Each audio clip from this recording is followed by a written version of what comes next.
Hi friends. కృషి ఉంటే మనుషులు ఋషులు అవుతారు, మహాపురుషులు అవుతారని మన పెద్దలు చెప్పేవారు.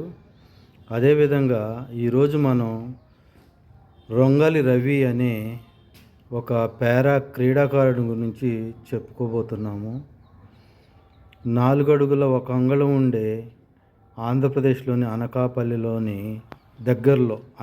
దగ్గరలో చిరికివానిపాలెం అనే ఒక చిన్న కుగ్రామంలో 4 అడుగుల 1 అంగుళంతో పుట్టిన రవి తను చిన్నతనంలో స్కూల్కి వెళ్ళినప్పుడు కానివ్వండి, అదేవిధంగా తెలిసిన వారు కానివ్వండి, ఫ్రెండ్స్ కానీ తనను అవహేళన చేసినప్పుడు అతను పడ్డ బాధ వర్ణనాతీతం.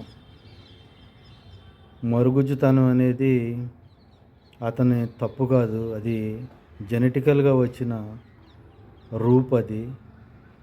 అయితే 6 అడుగులు ఉంటేనే మనిషా, మరుగుజ్జుంటే మనిషి కాదా?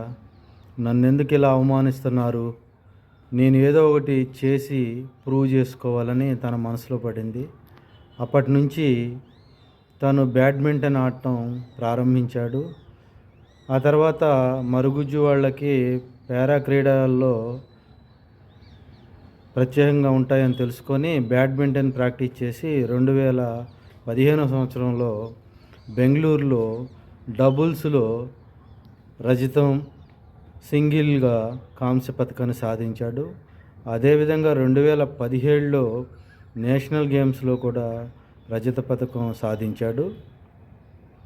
తర్వాత ఈ బ్యాడ్మింటన్ క్రీడ అనేది తనకి ఖర్చుతో కూడుకొని ఇబ్బందులు పడుతున్నానని గ్రహించి అథ్లెటిక్స్ వైపు వెళ్ళాలన్న ఆలోచనతోని షార్ట్ పుట్, జావెలిన్ త్రోను ప్రాక్టీస్ చేసి 2022 నుంచి ఈ క్రీడల్లో పోటీ పడుతూ చైనా, దుబాయ్, ప్యారిస్, థాయిలాండ్లలో బంగారు, రజత, కాంస్య పథకాలు సాధించాడు.